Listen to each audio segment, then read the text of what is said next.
You try to do the right thing, but someone criticizes you, and suddenly you're shaken, or someone praises you, and you start performing for applause. Your peace of mind rises and falls with the opinions of others. Marcus Aurelius, Emperor of Rome, asks, "Why give others control of your tranquility?" Welcome to our exploration of Stoic wisdom. I'm your guide through the timeless teachings of Marcus Aurelius, a Roman emperor who ruled nearly 2,000 years ago, yet whose struggles mirror our own. His personal journal, known as Meditations, reveals a man constantly working to free himself from the prison of external judgment. Marcus lived in perhaps the most visible position in the ancient world. Every decision scrutinized, every word analyzed, every action praised or condemned by senators, citizens, and history itself. Yet, in his private writings, we find a man determined to build an inner fortress that neither flattery nor criticism could penetrate, not through cold indifference, but through the clear-eyed wisdom that recognizes the true worth of things. Today we'll discover how Marcus cultivated this rare freedom, the ability to act with integrity, regardless of what others might say. Let's begin with how the Stoics viewed reputation itself. One passage reads, "I have often wondered how it is that every man loves himself more than all the rest of men, but yet sets less value on his own opinion of himself than on the opinion of others." This observation cuts to the heart of our relationship with praise and blame. We know ourselves more intimately than anyone else ever could. We alone have access to our true intentions, our struggles, our full context. Yet strangely, we often value the partial, limited judgments of others above our own complete understanding. Another moment captures this paradox. If a god or a wise teacher should present himself to a man and bid him to think of nothing and to design nothing which he would not express as soon as he conceived it, he could not endure it even for a single day. This reveals a profound truth. We care more about appearing good than being good. We adapt our speech and actions to win approval, even when this means betraying our true nature. Marcus reminds us that this obsession with reputation is fundamentally irrational. Elsewhere, he observes how much trouble he avoids who does not look to see what his neighbor says or does or thinks, but only to what he does himself, that it may be just and pure. The ultimate rebellion against social pressure is this: focus solely on the integrity of your own actions. This isn't selfishness, it's clarity. By directing our attention to what truly matters, our own conduct, we free ourselves from the exhausting game of perception management. Let's now look more closely at the dangers of praise and why Marcus cautions against attaching our self-worth to it. Praise feels good. When someone commends us, dopamine floods our brain, creating a natural high. But Marcus warns that this pleasure is dangerous precisely because it's so seductive. He cautions, "Be not disturbed in thy actions by the praise or blame of anybody, for if a man does what is right, he should not be concerned about what others think." The risk is clear. When we grow attached to approval, we begin to shape our actions to receive more of it. Our moral compass shifts from internal principles to external validation. We become performers rather than philosophers. Consider this: men seek retreats for themselves, houses in the country, seashores, and mountains. But this is altogether a mark of the most common sort of men, for it is in thy power, whenever thou shalt choose to retire into thyself. True freedom doesn't come from escaping criticism or seeking praise elsewhere.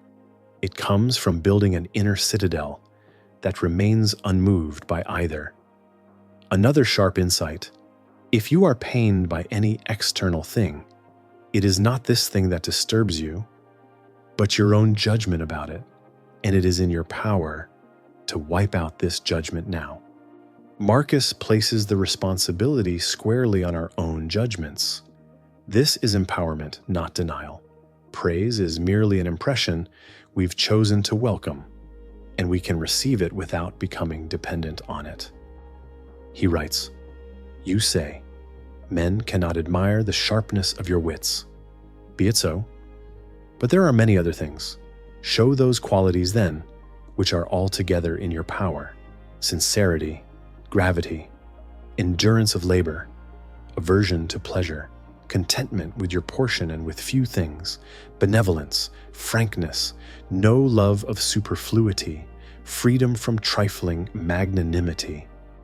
By redirecting attention from qualities that win praise to virtues that are genuinely within our control, we find liberation. This shift places value on what cannot be taken away. Just as praise can distort our integrity, blame can do just as much damage if we let it. Let's examine how Marcus taught himself to respond. While praise creates an unhealthy attachment, blame often provokes either defensive anger or crushing shame. Neither response serves us well. Marcus offers this reframing. Say to yourself in the early morning, "I shall meet with the busybody, the ungrateful, arrogant, deceitful, envious, unsocial. All these things happen to them by reason of their ignorance of what is good and evil." By viewing criticism through the lens of the critic's confusion, Marcus doesn't dismiss feedback entirely. He simply places it in proper context. He continues, "But I, who have seen the nature of the good, that it is beautiful, and of the bad, that it is ugly, I can neither be injured by any of them, for no one can fix on me what is ugly, nor can I be angry with my kinsman, nor hate him." This perspective breeds compassion rather than resentment. Critics are kinsmen who simply don't see clearly. He elaborates, "If any man has done wrong, the harm is his own, but perhaps he has not done wrong." Marcus's commitment to fairness is clear. He acknowledges that sometimes criticism is warranted and sometimes it isn't. Either way, absorbing it emotionally serves no purpose. Another insight: when another blames you or hates you, or when men say about you anything injurious, approach their poor souls, penetrate within, and see what kind of men they are.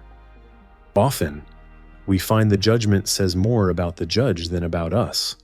The task is to distinguish between useful correction and mere noise.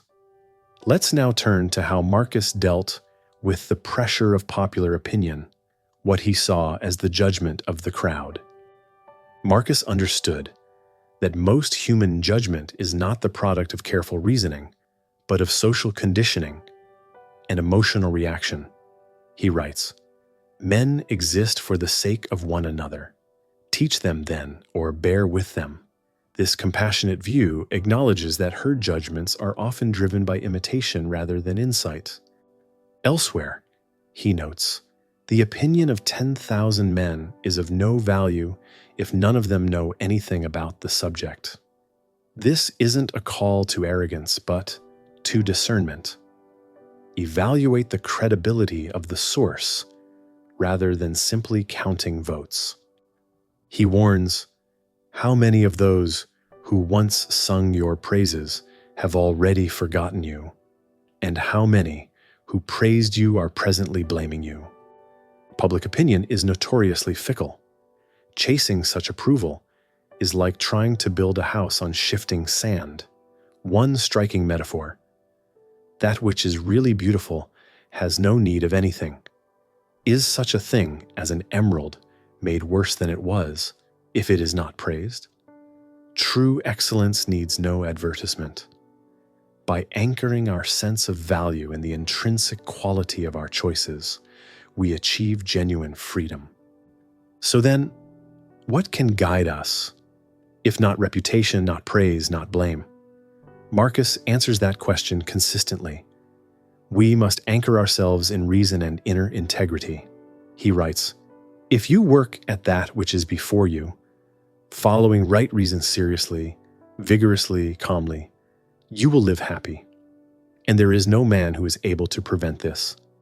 This is a promise of happiness that cannot be taken away, through committed attention to right action in each moment. He adds, "Accept the things to which fate binds you, and love the people with whom fate brings you together, but do so with all your heart." Not passive resignation, but active engagement without popularity seeking. He advises, "It is thy duty to order thy life well in every single act. Be content." The focus shifts from outcome to process, from reception to intention. Perhaps his most direct counsel, just that you do the right thing. The rest doesn't matter. These 7 words capture the essence of Stoic freedom. By concentrating solely on the moral quality of our actions, we discover an immovable center within ourselves. So how do we move from theory to practice? How do we begin to build the kind of independence Marcus modeled? To cultivate this rare freedom, begin each morning preparing yourself. I shall meet with the busybody. Reflect each evening. Did I let praise or blame disturb me? Take another's criticism and examine your own flaws. Adopt the cosmic view. How small a part of the boundless time is assigned to every man. Clarify your core values and compare all feedback against them. Ask daily, what feedback did I receive today? Did it alter my path? Create a core values document. Praise or blame should be filtered through these principles. Practice negative visualization. Imagine being criticized for doing what you believe is right.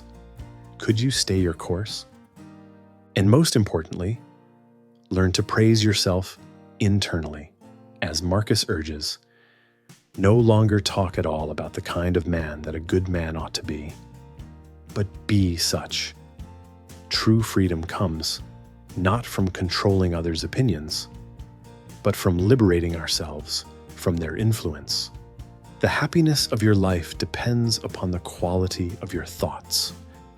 Not others' thoughts about you, your own thoughts about what matters.